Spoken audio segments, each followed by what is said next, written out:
Welcome back to the Customer Success Festival APAC Reloaded. I hope you enjoyed the event so far. Again, I would like to express my sincere gratitude to all speakers, attendees, and partners.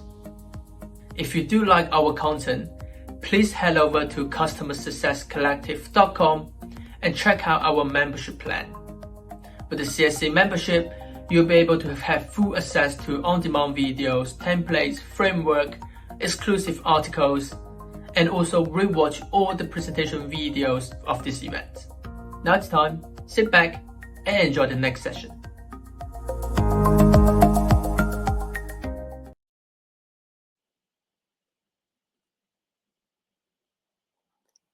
Good afternoon, everyone. Welcome back to the Customer Success Festival APAC Day 2. I know it's been in the afternoon session on Day 2 as well. So welcome you who's still with us. Our next speaker is going to be very exciting.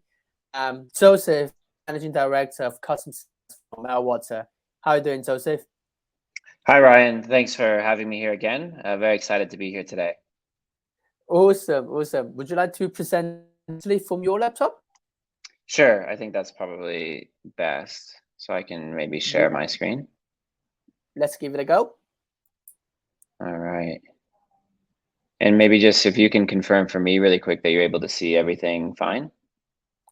I think it's loading now. And yes, I can see fine and hear you well. For those attendees, if you can give us a thumbs up on the chat to see if you can see the video or anything, let us know. At the end of this keynote presentation, there will be a live Q&A as well. So please, again, share your comments, feedback, and questions here for Joseph. All right. Yeah. Thank you so much for the intro there, Ryan. So I'll go ahead and just kickstart it. Topic today is creating raving fans, and something that I'm very passionate about. You know, for me, customer success is all about the clients and the people you meet along the way.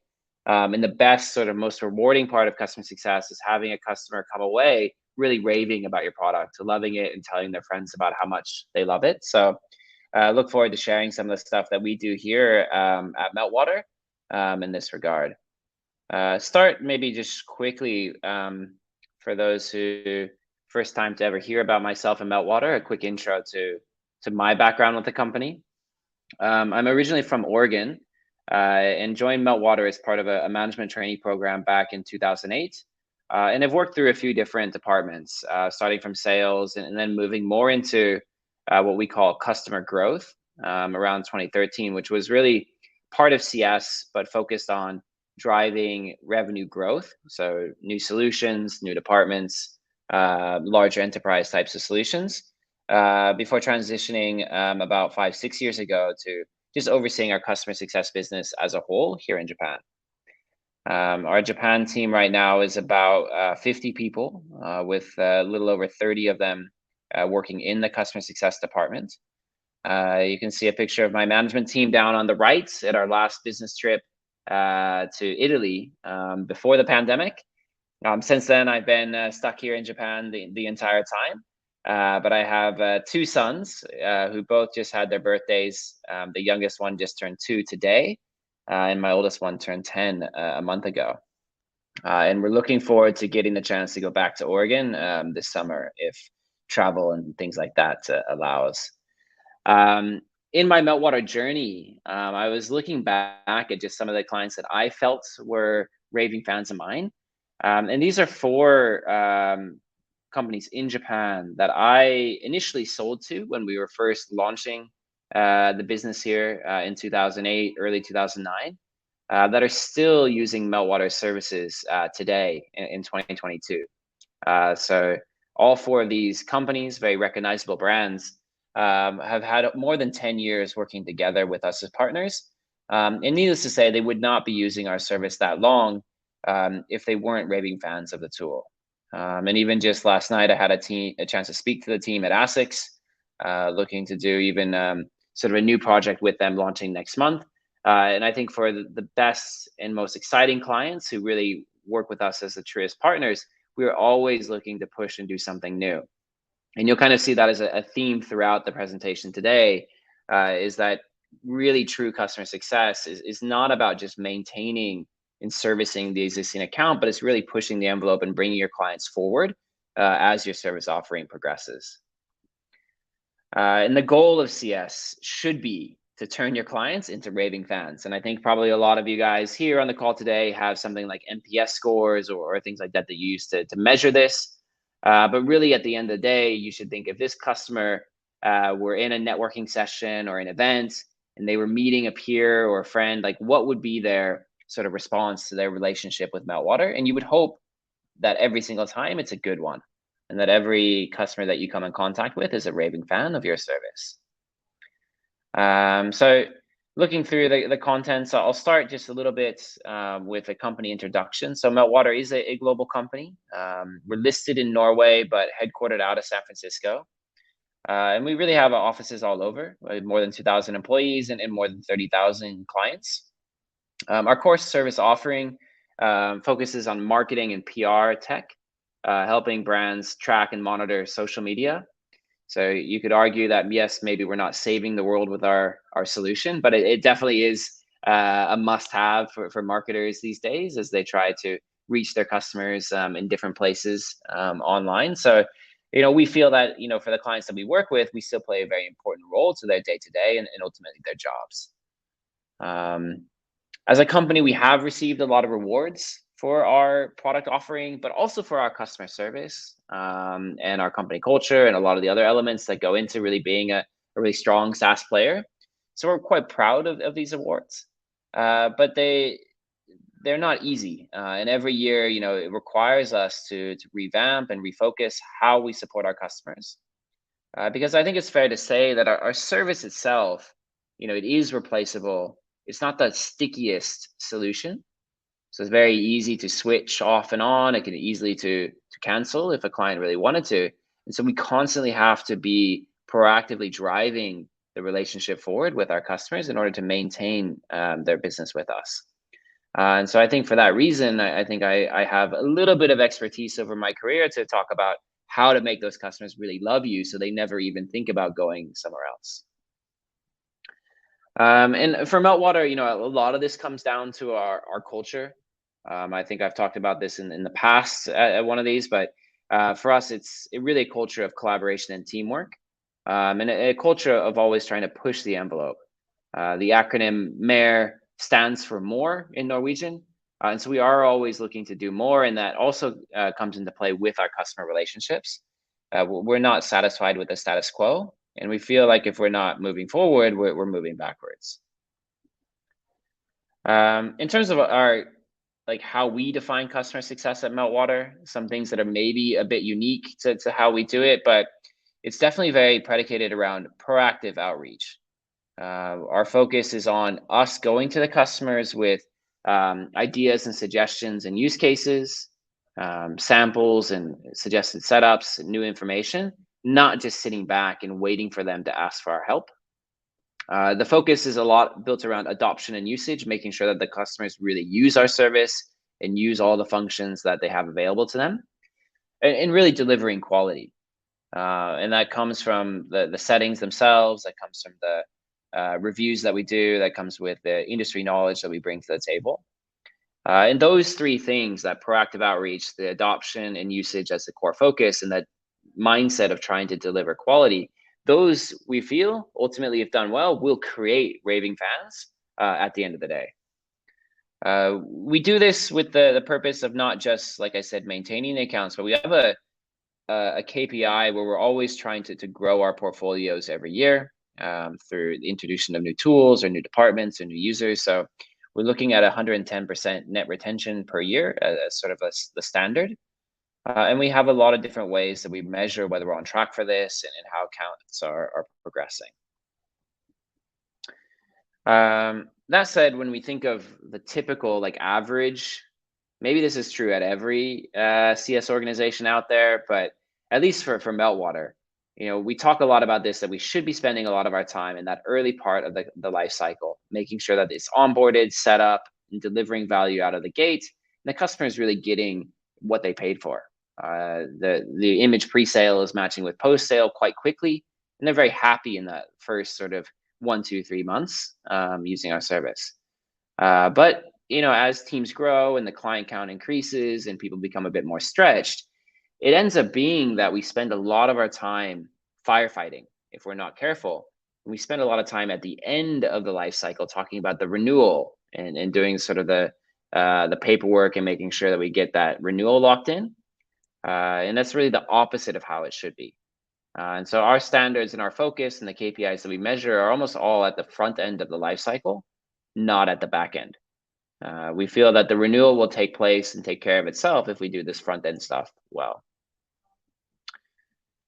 And maybe some of you guys have seen or have a graph similar like this in your company, but you can imagine a typical client life cycle.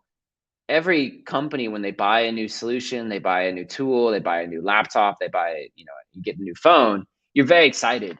When you first open that box, you first get that chance to take a spin or use that service. But after a while, that sort of shine and that gleam runs off if we're not able to bed it down into really a key part of the client's day-to-day.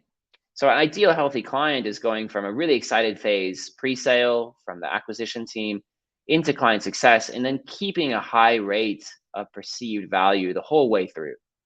And at every stage, making sure that there's that checkpoints and that they're very happy with the service.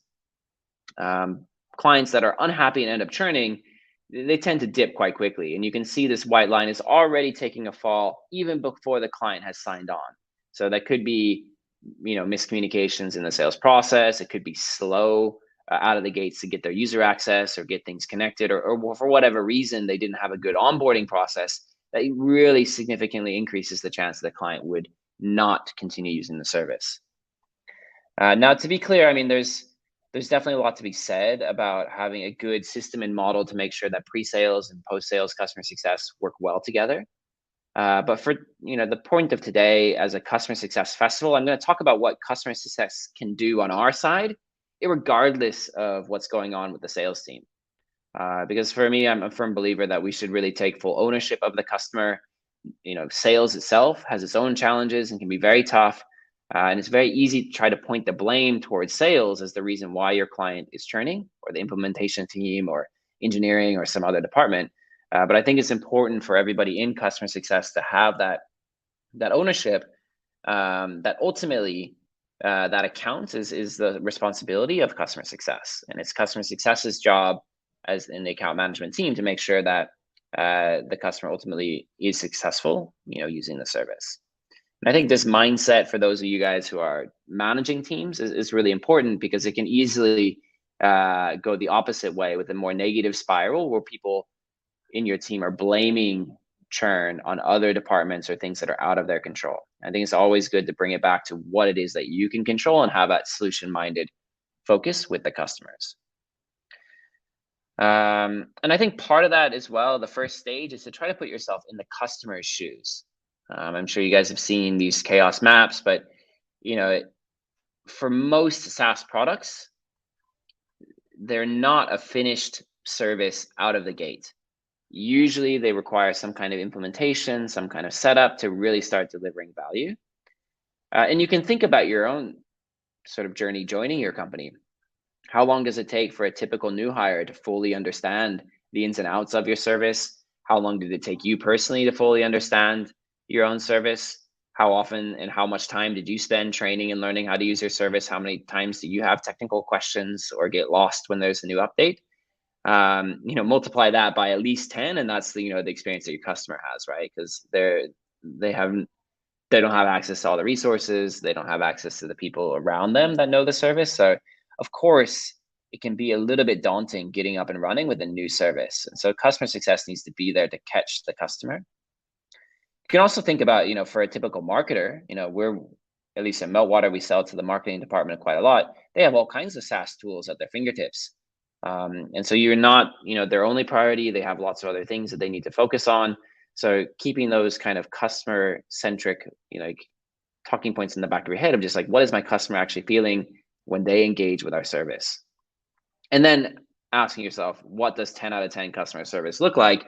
What would be that perfect raving fan what would they need to have in their customer experience for them to really fall in love with the service and ultimately the experience.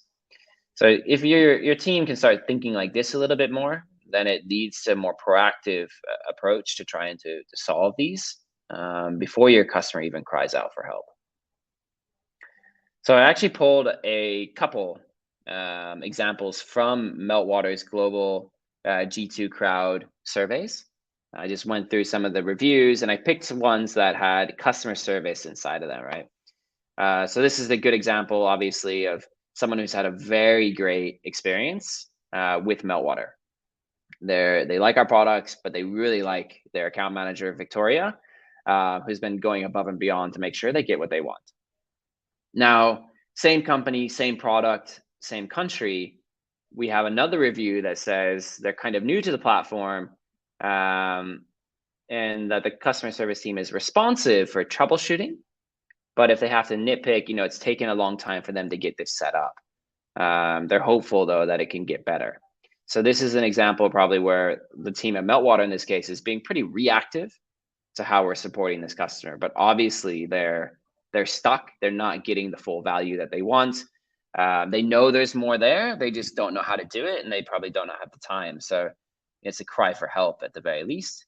And then you have the poor customer service example where this person has had an absolutely terrible time working with our company and is just completely turned off of not even just Meltwater, but like any solution of this sort. They don't even want to touch it anymore because it's like a too hard basket. Without account managers, it's nothing.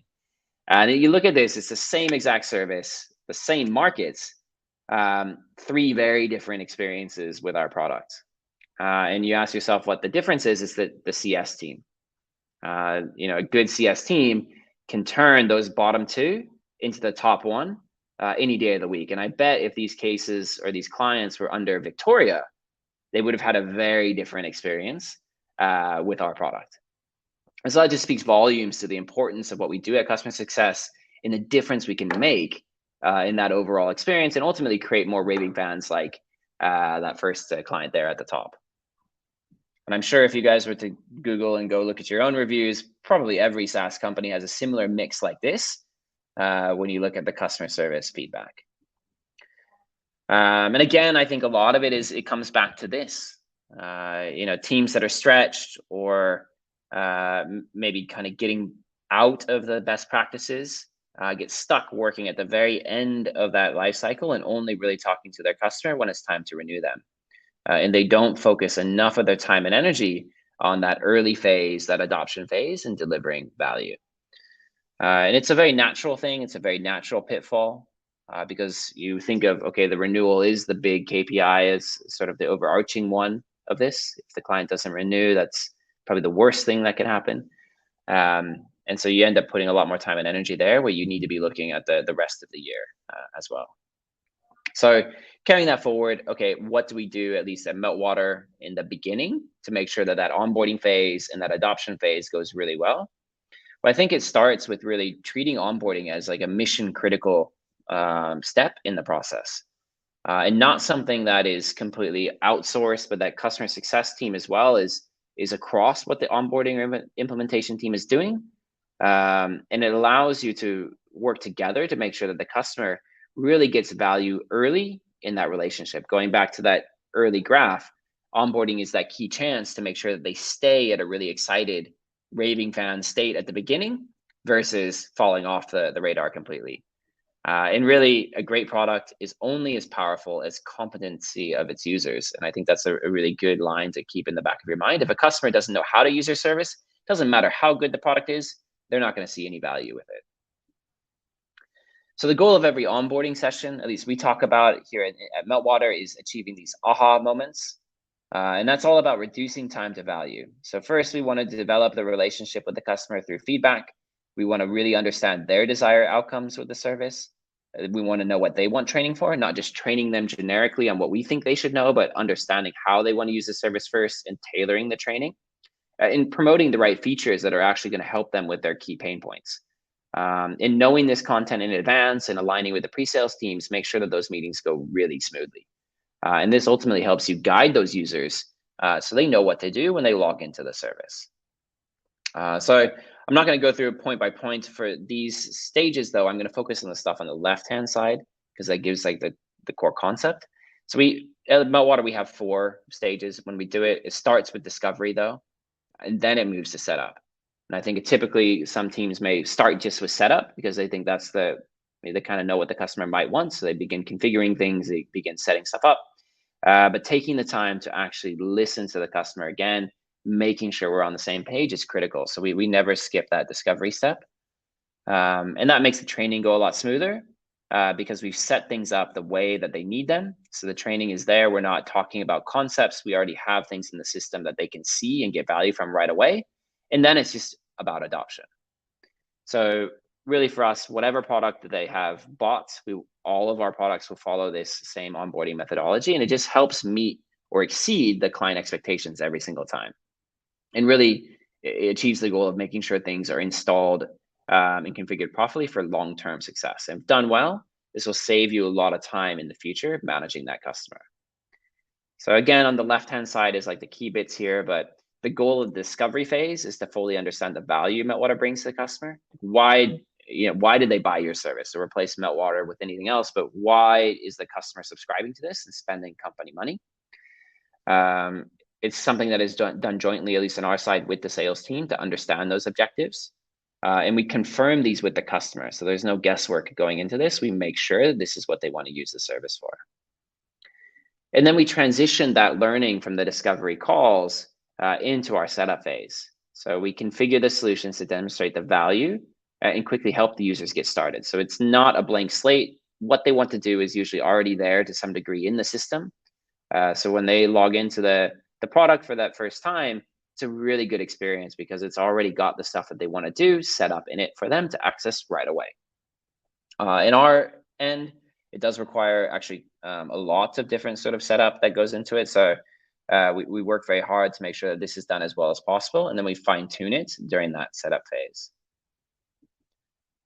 Because the training, ultimately, the customer doesn't want to know every single button or widget. They want to know how to achieve their goals. And so we teach users to use the solutions to achieve those desired results. We don't teach them about every single button, feature, bell, or whistle. We teach them how to do what they bought the service to do first, and we go from there. And again, software is only as powerful as the competency of the users. So we focus the training on the outcomes, and really, we ask them at the end every single time, was this training relevant for them to do their job? And we take that feedback to heart, and if not, we go back and we do it again. And if those 3 are done well, then adoption is really just sort of keeping the wheel spinning, so to speak. We want to make sure that things are staying on track. We want to monitor this progress. We use a lot of tools to track different user data. And we proactively follow up when there's useful stuff to show the customer that meets and matches with their desired outcomes at the beginning for why they bought the service. So really, in summary, the goal for the early parts of the client lifecycle is to reduce that time to value by following a very clear onboarding methodology. You want to know your customer and their business objectives. You want to demonstrate use cases to achieve those business objectives. And you want to wow the customer.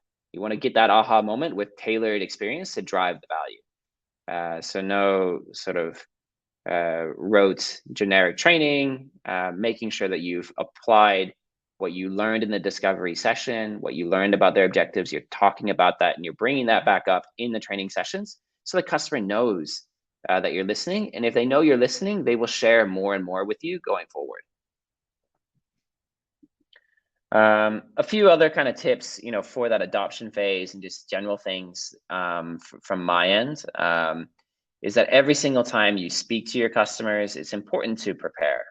Don't just call up and say, hey, how can I help you? Or, do you want a training? Go in with something specific to show them. Otherwise, don't bother calling them at all. And if you know what you want to show them, you can steer the conversation. We launched this new feature last week. You now have access to it. I thought it'd be useful for you guys to do this, and this, because you said you wanted to do that when you bought the service. Do you have 30 minutes to get the team together later this week? I'd love to show everybody how to use this to help with your XXX desired business outcome that I know you guys are working on. And that allows you to stay a lot more focused and on point early in a dialogue. And you do the heavy lifting for the customer. If you just give the customer too much of an open-ended leash on a call out of the blue, even just think about yourself. If you're jumping from meeting to meeting, you're probably not in the frame of mind really to even give a good answer. So you want to steer the dialogue when you're speaking to that customer. On the right-hand side, I guess other things for me, I mean, I think if you're in these days like us doing everything over Zoom or Teams or whatever, you have to be enthusiastic. You have to bring a little bit of humor and excitement to that call for the customer to want to speak to you again in the first place. So not just going through the motions, but really, taking time to get to know them, taking time to comment on things, to really listen, and ultimately be yourself, show your personality, because that will strengthen the relationship. And oftentimes we find our customers really excited just to work with Meltwater, maybe not fully using our solution, but they know we have cool people that will eventually show them something useful, and they can always kind of rely on us to bring some interesting insights every time we speak. But we want to make sure that when we speak to our customers, that it's not just a random call, that we actually have a specific reason, and that you're their designated client success consultant. That's why you're following up with them. So every call should be done with confidence. And I guess for those that are in management roles more, if you're running a customer success organization, I mean, I had a lot more stuff, and it was tough to kind of think of how to put this into a slide. But I think if you're managing the portfolio, you want to make sure that you're helping your team, impact the office results, and you want to be strategic about how you guide your team to success. So really, you need to be looking at your clients in relation to that life cycle. So you need to be thinking well into the future, but what do we need to do for this case now in order to have this client renew with us in 6 months' time? Not saying, okay, what do we need to do for this client today to renew with us at the end of this month? No, we're working well in advance for the customers and spotting things early and helping kind of point our team in the right direction. So we can see if engagement is low, or maybe a customer doesn't look like they're using it for the desired use case, or maybe setup is unfinished. We can spot that stuff and point our team in the right direction. And at least for us, we're confident that our customers will always renew with us if we strategically look at the health of our accounts and making sure that we're looking after those cases that maybe haven't fully adopted the service, that our team understands the business of our clients and why they bought the service, and that we focus our conversations on value that we can bring to their business, not just generic use cases for our service, but really specific things for that customer. And then we act at the right moments. We keep our finger close to the pulse, and we know what's going on in our customers' organizations, so we can suggest the right things at the right time. And as a manager, you have that chance to kind of take a bird's eye view and make sure that your team is sort of going and focusing their energies on the right things at the right time. So that would be my 2 cents for management.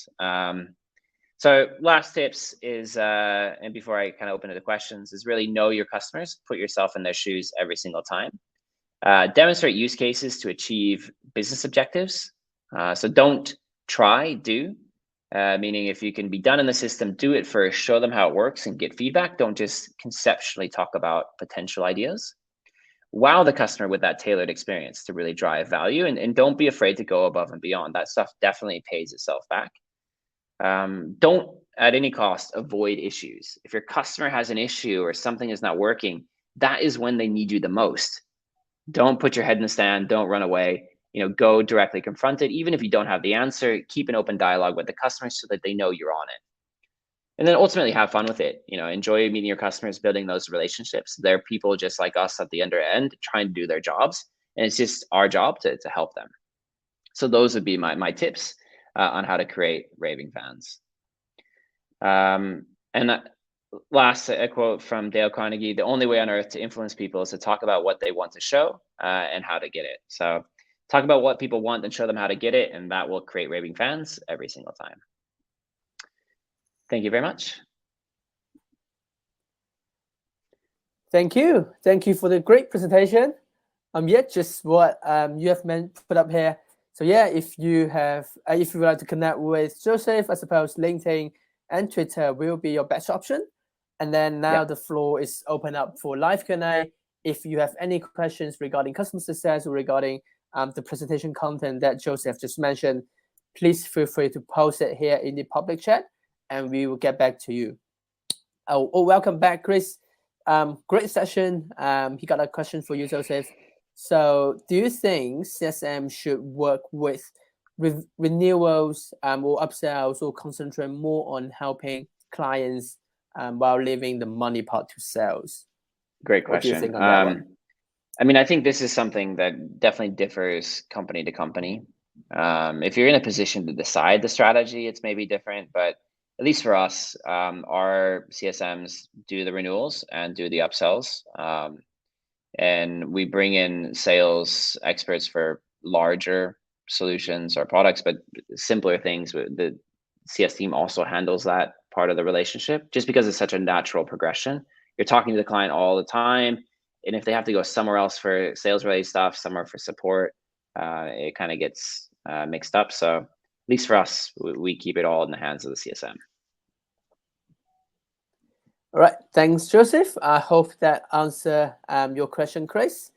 Is there anyone else would like to take one more? Thanks, Jan. Thanks for the session. Obviously, it's always good from Joseph. Yeah. Any more question from anyone?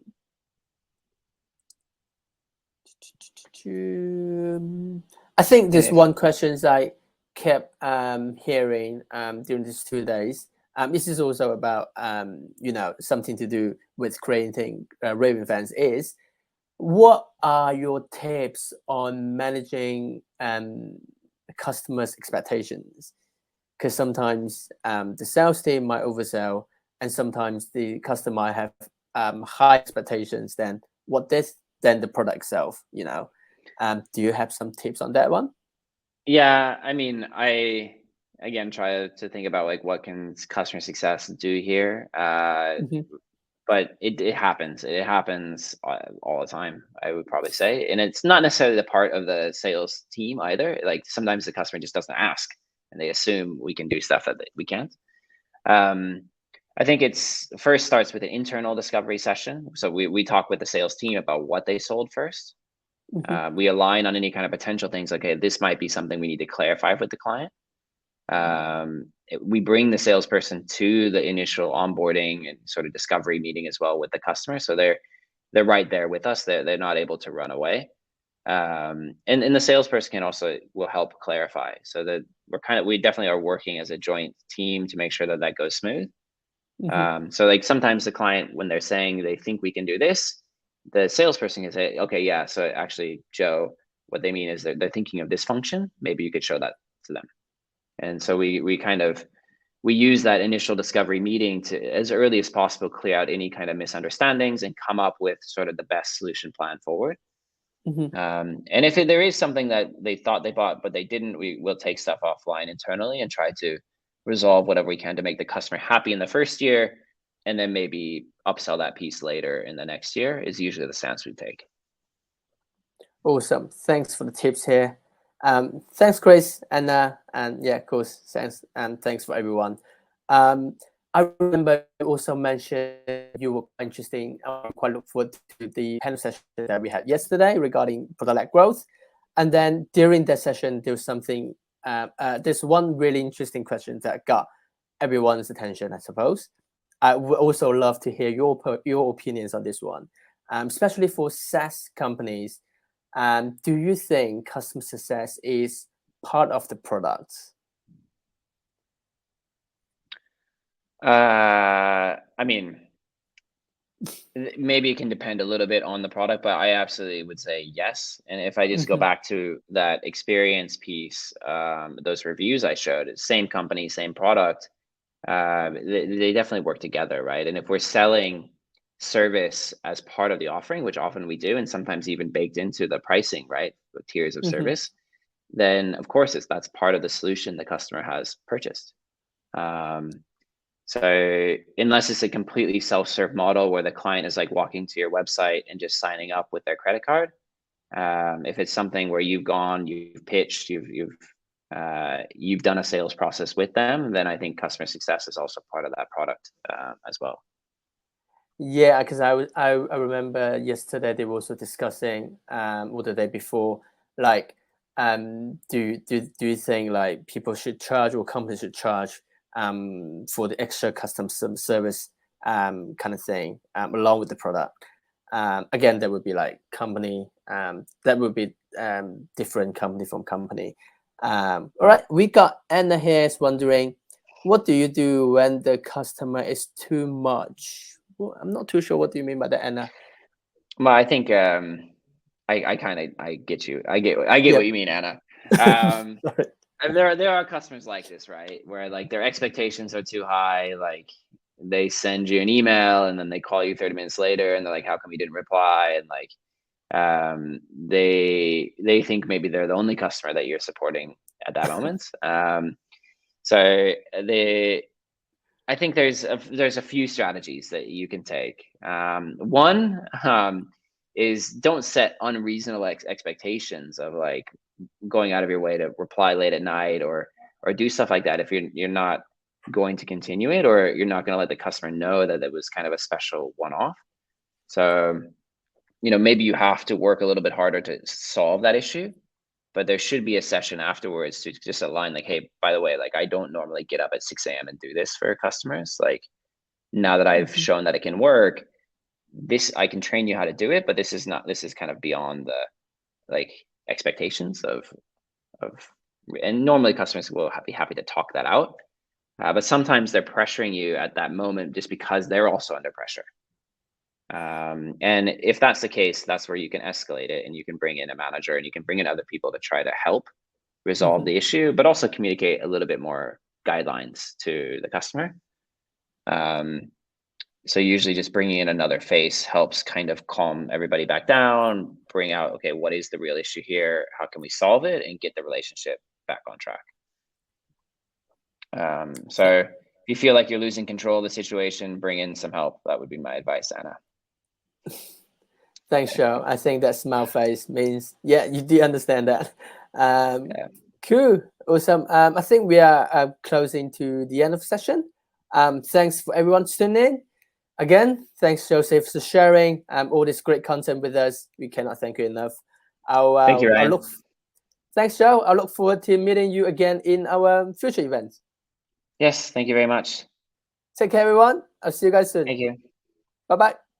Bye. Bye. Let's see if I can.